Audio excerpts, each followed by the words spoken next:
Luminina City pulsed beneath the twin moons like a living circuit.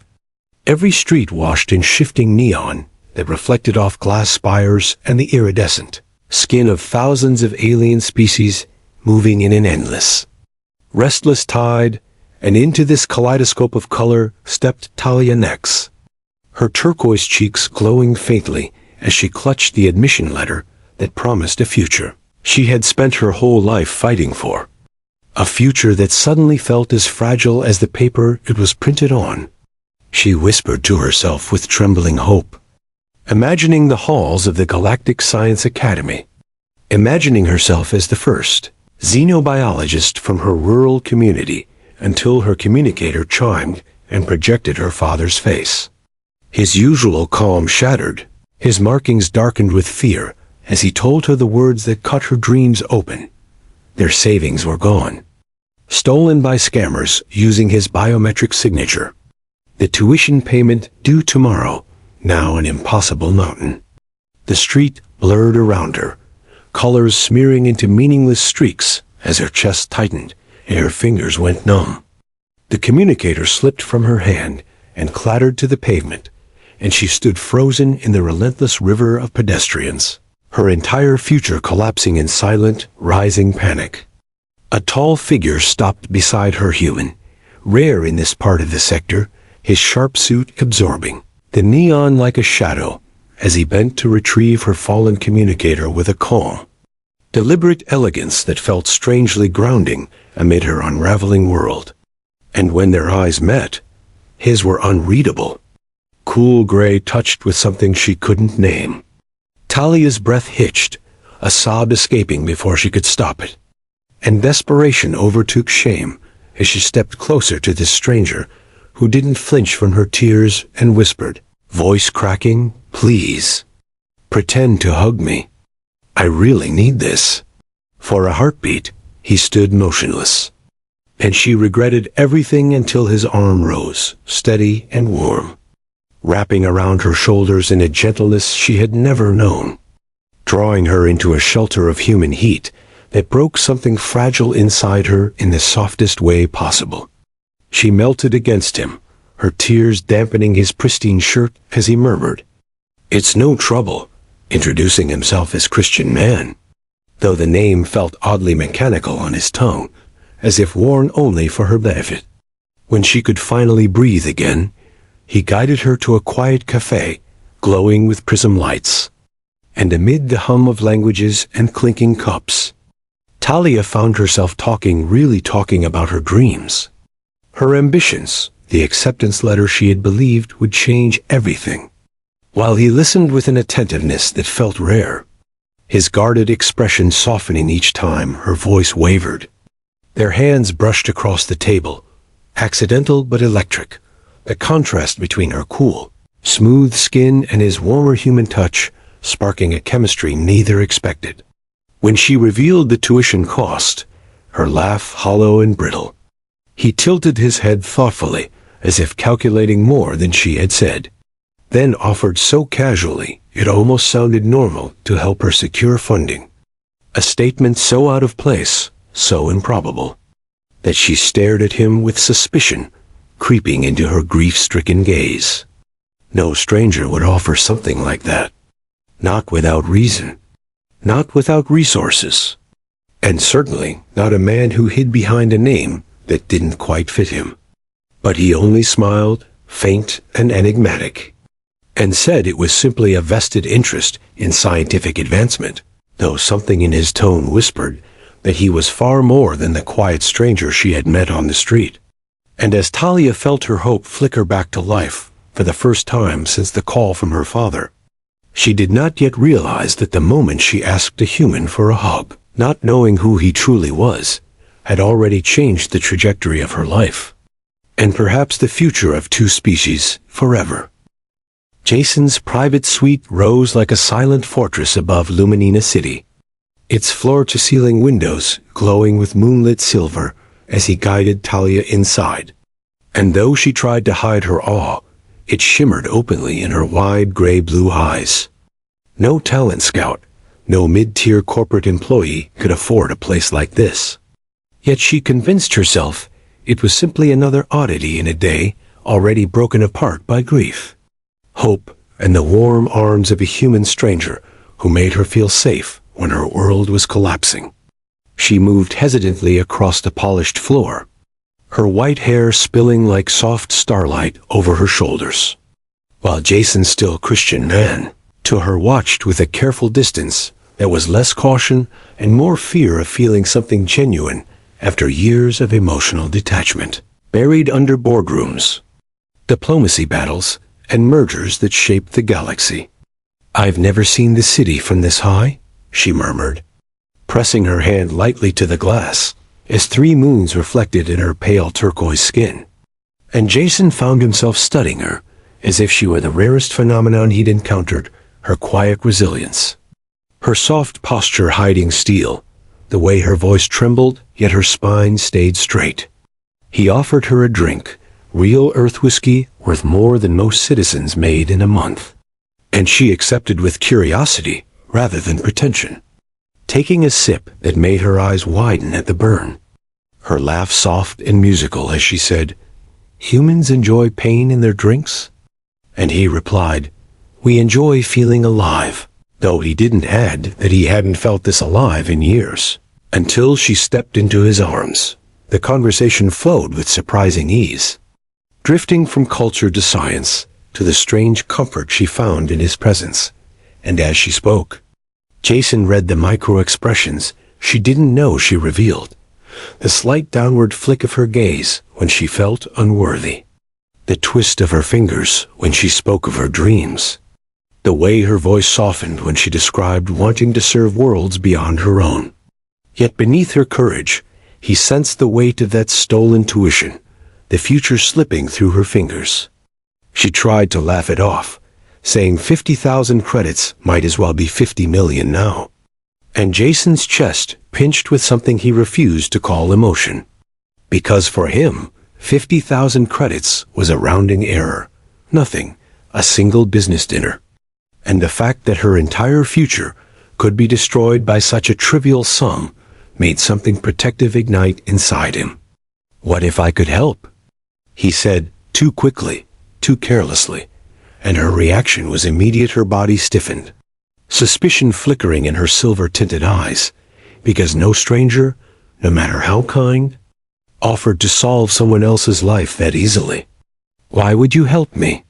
she asked, leaning back just enough to reclaim space, and he felt the shift in her energy, the hint of retreat that triggered instincts he hadn't felt since his rise to power. He improvised, playing the role of Christian man more smoothly than he wished he'd needed to. "My firm invests in promising students," he said, voice calm though his pulse ticked faster. "Human-owned, small, we support talent with potential." But Talia was smart, sharper than he expected, and she studied him in a silence that stripped him bare, searching for the lie beneath the polished exterior. And yet, despite her doubts, something in her softened again, because beneath all the questions and vulnerabilities, she sensed that he meant what he said, perhaps not for the reasons he gave, but from a place of sincerity she hadn't found in strangers before. The air between them warmed, thickened, and as she reached subtly across the small distance separating them, her fingertips grazing his hand, Jason felt a current zip up his arm, sharper than any corporate negotiation he'd ever won. She whispered that she wanted to understand humans better, why they touched when they were sad, why their warmth comforted, why his presence made her chest ache in ways her culture had no words for, and he stepped closer, letting instinct override logic as he touched her cheek with gentle, reverent curiosity. Her skin was cool silk beneath his fingertips, and she leaned into the touch with a breath that wavered, her eyes half closing as if tasting the moment.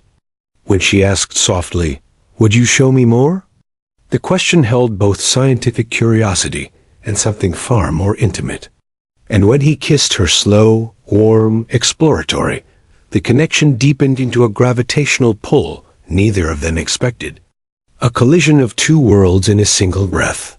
Hours later, as she lay against him, her hair spilling across his chest like liquid moonlight. Jason felt the pressure behind his ribs, regret, fear, longing, because the lie of his identity hung between them like a shadow. But when her communicator flickered with suspicious distortion, revealing surveillance far beyond normal scammer tech, the illusion shattered. Jason's instincts sharpened, and as he examined the device, the truth slammed into him. Someone was watching her, using her, manipulating her, and she was walking unknowingly into a web far larger than her stolen tuition. He handed it back with a careful smile, hiding everything he'd learned. But inside, Jason McLaren, the man, not the false identity, knew the moment was approaching when he would have to choose between protecting his secret or protecting the alien girl who had asked him for a single hug and unknowingly entangled him in a conspiracy that threatened not just his heart, but the fragile balance of an entire galaxy. The morning had barely begun to illuminate the sky when Jason's penthouse transformed from a quiet sanctuary into the epicenter of a threat neither he nor Talia fully understood. One moment she was emerging from the bathroom, wrapped in a towel, white hair dripping like strands of liquid starlight, and the next she froze at the sight of the pulse pistol in his hand, her gray-blue eyes widening as the world she thought she understood shifted beneath her feet. Because nothing about Christian man made sense anymore, not the luxurious suite, not the hidden weapon, and not the sudden tension tightening his expression. "We need to leave," Jason said, voice low and controlled. And though fear flickered across Talia's face, she dressed with surprising speed and calm determination, revealing instincts he hadn't expected in a rural girl who had claimed she'd never left her homeworld's outskirts. When he grabbed her hand and pulled her toward what appeared to be a closet, she followed with only a single question whispered into the charged air. "Who are they?" His answer was grim and simple: Proxima Prime. Anti-human extremists. And before she could process the shock of her own people's involvement, the elevator shutters above them trembled as hostile operatives breached the penthouse, forcing Jason to shove open the emergency exit and guide her into a narrow maintenance shaft that plunged into darkness. The lights flickered and died, plunging them into red emergency glow, and Talia clung to the ladder as Jason climbed above her, forcibly pushing aside the awareness of her agility, her scent of ozone and citrus, the soft sound of her breathing a fragile rhythm. Against the violence closing in from above, metal echoed as their pursuers forced open the upper hatch, boots slamming against steel rungs, and Jason activated a palm-sized shield generator that shimmered around them in faint blue ripples as they dropped onto a lower floor, forcing the elevator doors apart with raw physical power that startled Talia with its intensity. She realized then that he was no ordinary businessman, no simple talent scout, and when she whispered, "You're not who you said you were," the pain in her voice nearly unmade him. They sprinted down a dim service corridor, Jason firing precise shots that disabled a locking mechanism while Talia moved with swift, instinctive precision, dodging falling debris and guiding him down the safest path with an uncanny awareness of space awareness he would later understand had been honed by a culture that trained its youth for physical survival through rituals disguised as games. When they reached the maintenance bay, a sleek unmarked hovercar awaited, and he ordered her inside, the engines screaming to life as they burst through a hidden exit tunnel, ascending into Luminina's chaotic airspace, while streaks of weapons fire traced past them like jagged comets. It was only when the danger momentarily receded that Talia finally turned to him, breathless, shaken, but unbroken, and demanded the truth, not the polite lie, not the comforting version, but the real reason men with weapons had stormed his home.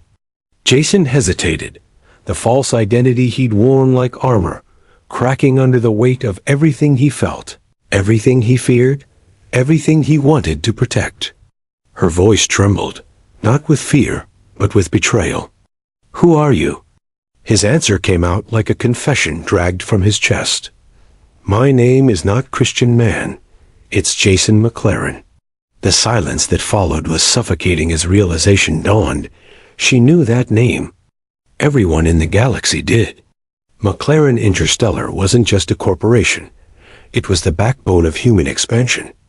A political kingmaker, an economic engine, a titan of influence whose founder was rumored to be richer than planetary economies. The man she had kissed. The man who held her while she cried. The man she trusted. She stared at him with heartbreak shimmering in her eyes.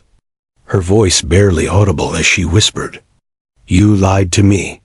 Jason tried to explain about privacy, danger, the constant exploitation attached to his name, but Talia pulled her hand away, folding her arms tightly as if physically holding herself together.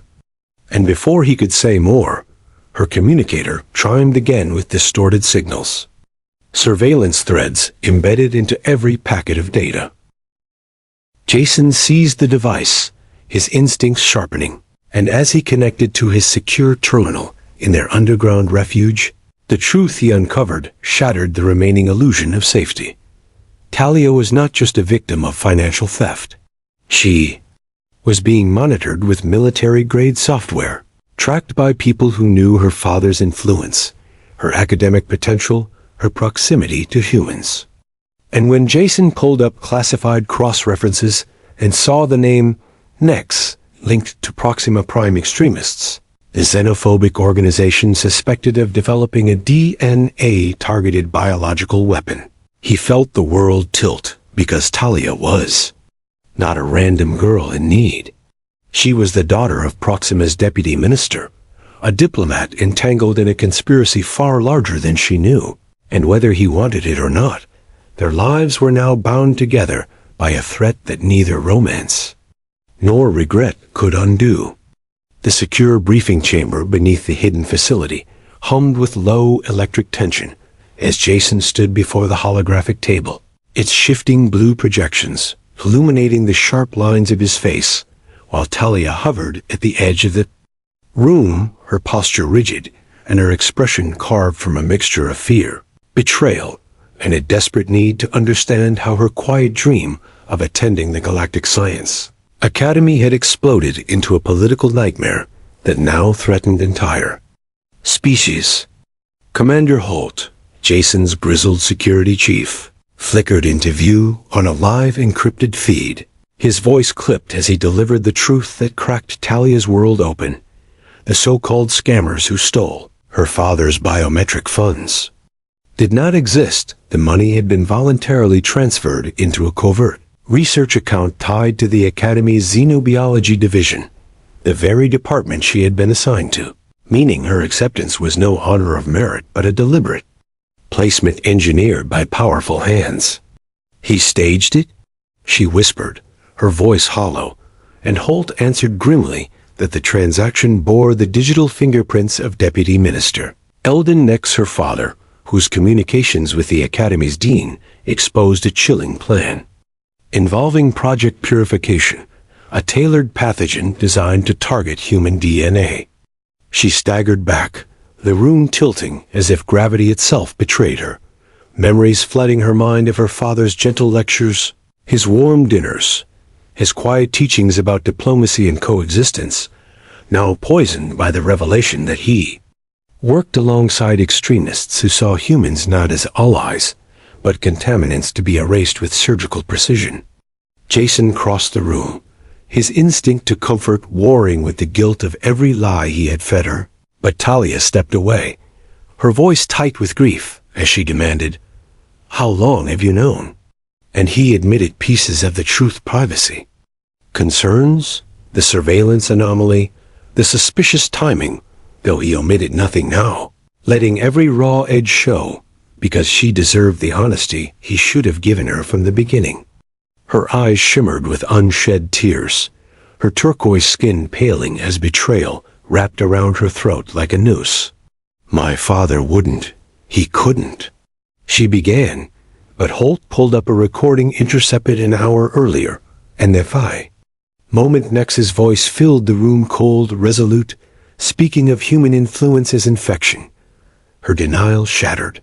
Jason watched her crumble inwardly, and something inside him twisted violently.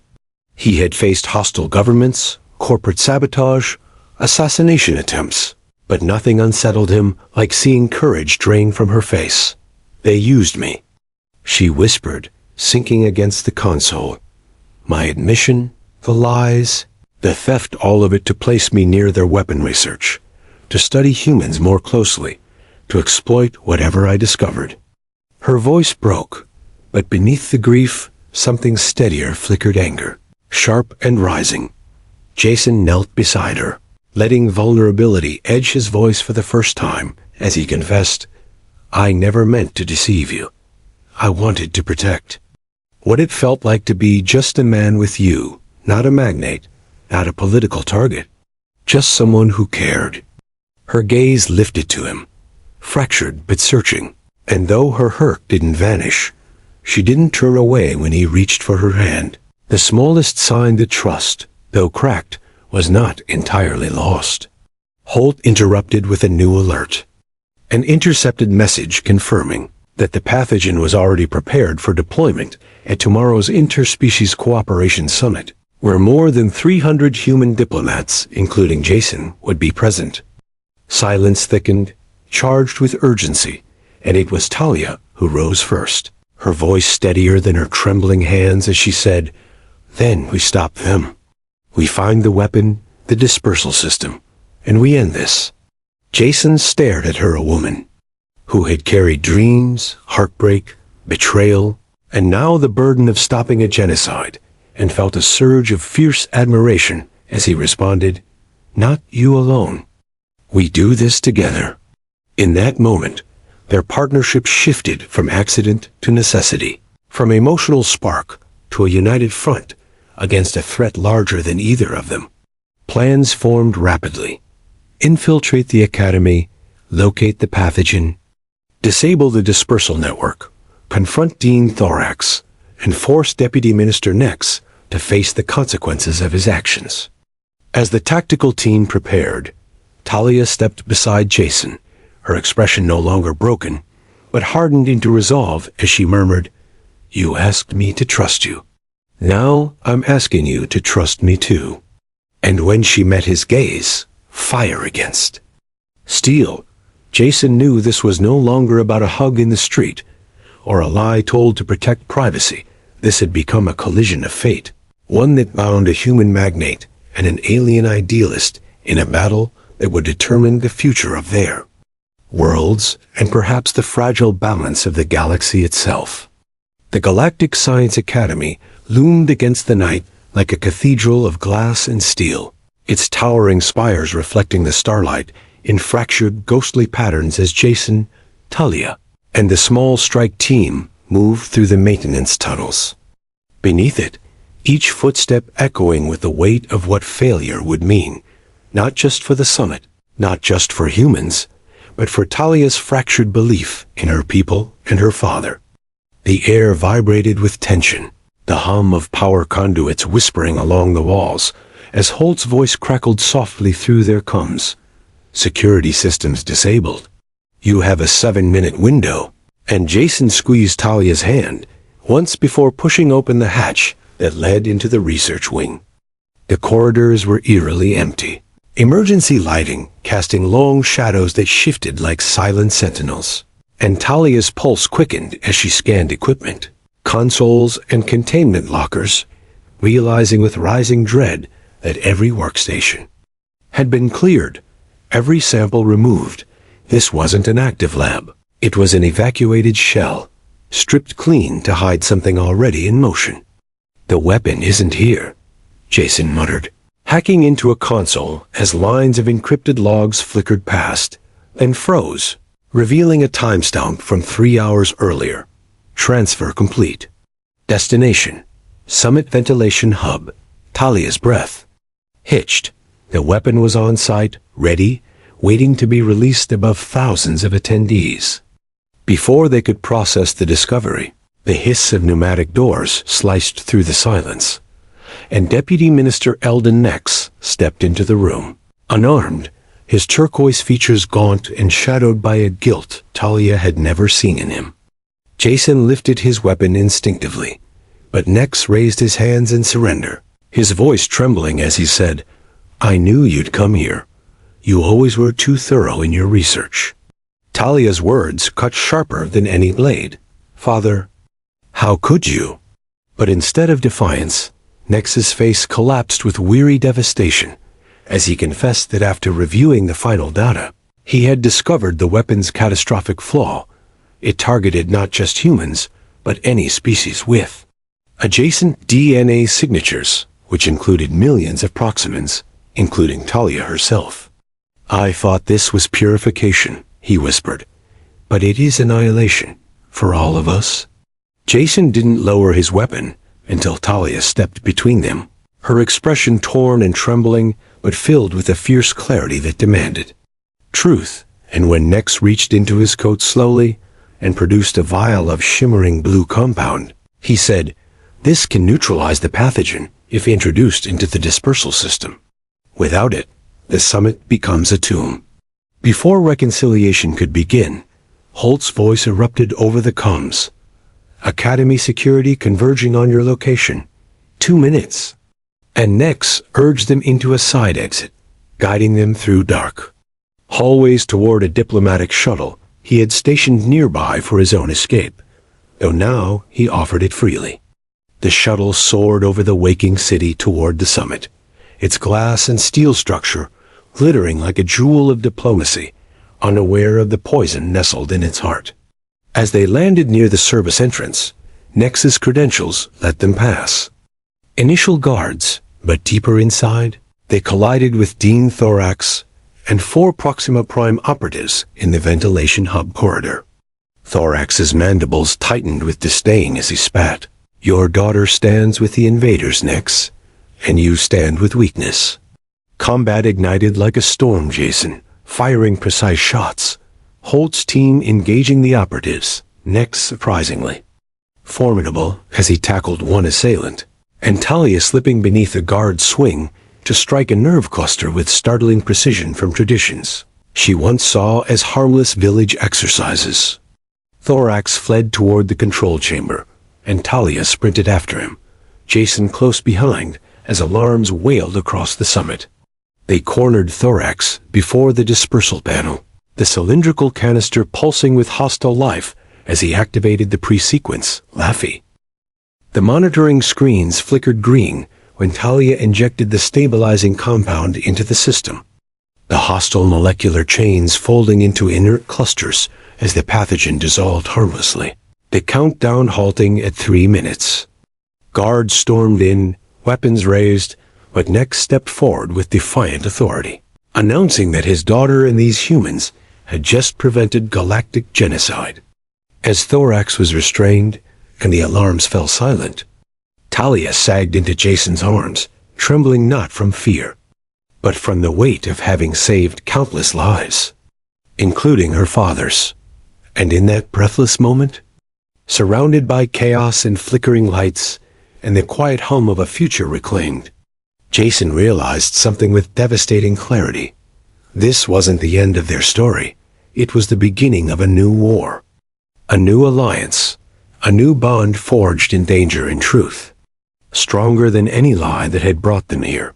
The summit hall slowly transformed from a battlefield of alarms and frantic security, sweeps back into a place of polished diplomacy, its glass balconies shimmering under the soft rise of Luminina's 3 moons as delegates resumed conversations, unaware of just how close they had all come to annihilation. And Jason and Talia stood on an upper terrace overlooking the entire scene, their bodies still humming with the aftershock of survival. Wind brushed through Talia's white hair as she leaned against the rail, her gaze distant, her expression etched with exhaustion, grief, and a fierce new clarity that had not existed in her before this night. Jason watched her with a mixture of awe and worry, seeing not the trembling girl who had begged a stranger for a hug, but a woman who had faced betrayal, genocide, and the collapse of everything she believed in, and still walked forward with her chin lifted. Below them, her father was escorted away by galactic enforcers, not in chains, but in formal custody reserved for diplomats who had cooperated in preventing catastrophe. Nex paused once, looking up at his daughter with an expression that held apology, pride, and a plea for forgiveness he could not voice aloud. And Talia's throat tightened as she watched him disappear into the building. She exhaled shakily, and Jason moved closer, his presence solid and grounding as he slipped his arm around her waist. She didn't stiffen this time, didn't pull away.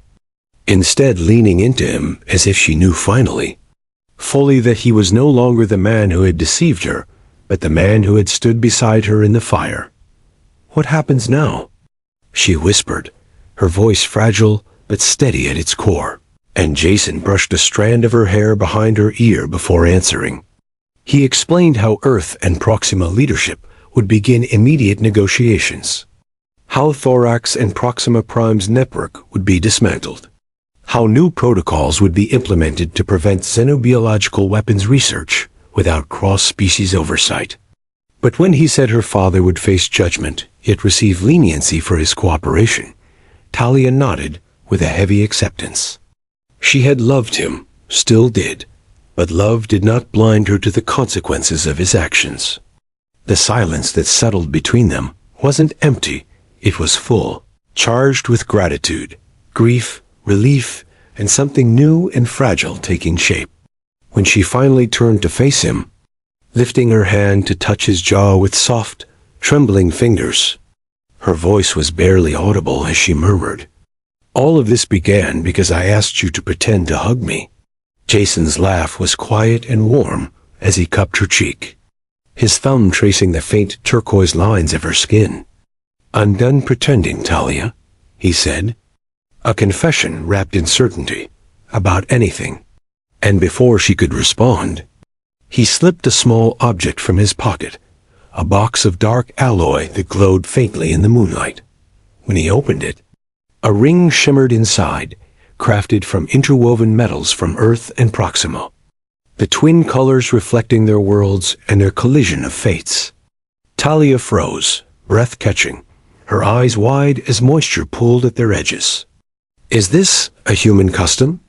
she whispered, voice cracking, and Jason nodded, though his voice was unsteady too as he explained.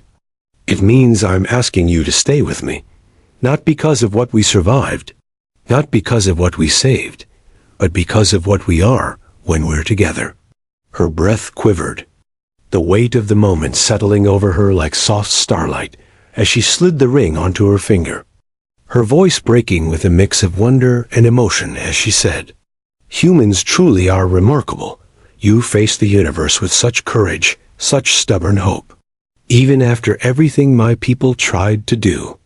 Jason took her hands gently, his forehead touching hers as he replied, "Not your people, just extremists. You saved us all." And when their lips met, slow and reverent, it felt nothing like the desperation of earlier moments. It was an anchor, a promise. A beginning. Below them, diplomats shook hands. The first steps toward a strengthened alliance, rippling outward like quiet waves of peace, and Talia leaned into Jason, the ring on her finger glowing softly, as if binding their worlds in tiny, luminous threads. They stood together in the new dawn, watching the sky blush with the rising sun over Luminina Citia, sun that rose on a galaxy forever changed by an alien girl who once whispered, "Pretend to hug me," and a human magnate who discovered that the strongest force in the universe was not power, influence, or wealth, but the simple, undeniable truth of connection.